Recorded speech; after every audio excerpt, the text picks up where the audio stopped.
When you think of power, do you picture authority and control, or do you envision influence and impact? I'm Kathy Gostasby, and what if I told you that true power isn't about exerting control? Really, it's about inspiring stability and self-worth in others, not just yourself. In one of my favorite shows, Billions, the character Chuck says, power is the ability to influence others, not dictate. True power is not having to use it. Wow. So today we're going to explore what that really means and how you can embody it as a leader and as a brand. So what is the difference between influence and control? True power is rooted in influence, not domination. Although politics might show you something very different these days. So many leaders actually mistake power for control, but true power lies in your ability to influence outcomes without the need for force. And self-worth has a huge role in that true power. When you help others, as the CEO, whatever your role is, feel secured and valued, you become a source of strength and inspiration. And that's what makes power sustainable and impactful. You're using self-worth to lead and be powerful. It's not just your self-worth, but others. And what gets in the way of truly being powerful then? The answer lies in the following question. Do you really want to fit in? Do you often feel like you don't fit in? If you're a CEO in the C-suite executive or any kind of leader, well, you're not supposed to. And that's often what my CEO clients run into, wanting to fit in. Owning your role as a leader is very important. Leaders are meant to lead, not blend in. Do not misunderstand this. So your job is to set the tone, right? Make those tough decisions and inspire your team. It really is about embracing the discomfort of standing apart. That's where your true power lies. And I probably coach my CEO clients once a week to do your job. That's about being the real authority and having control and making the tough calls with your team and knowing you may not be the most popular person. You will be effective and admired and respected. You will be powerful and leading well. So what's one thing you can do to start this process? Well, that requires you using what I call your CEO intuition, okay? CEO intuition, I find, is the ability to get really still, quiet, and connect with your gut and heart before making objective decisions that impact a lot of people, including yourself.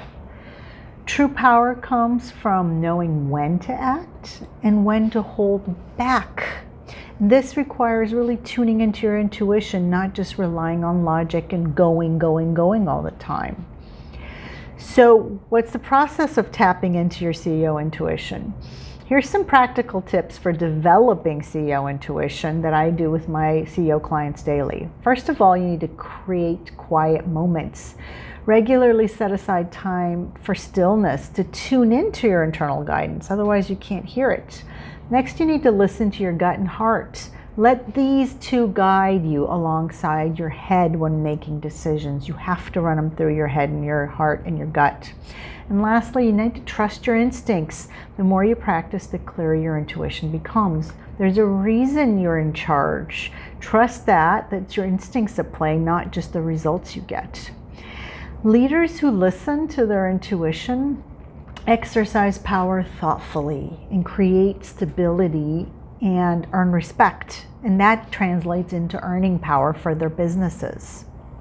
So when does CEO intuition matter most? Well, when you're making decisions. While empathy is crucial for understanding others, making decisions solely based on being an empathetic person and emotions can lead to instability and inconsistency.